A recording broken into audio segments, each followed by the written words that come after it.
Hey guys, how's it going? It's me, Chris, again, and today we have a 2020 Toyota Tacoma maintenance light reset. We are going to use these buttons over here on the right side of the steering column. Up, down, left, right, the dotted for enter, and back.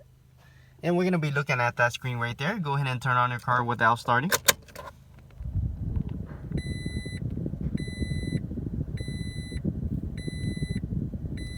Every time you see this, go ahead and click back.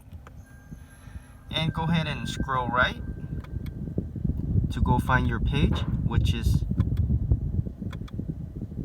here. When you get here, go ahead and scroll down to setting, enter on setting. Now scroll all the way down till you find maintenance reset, enter on that.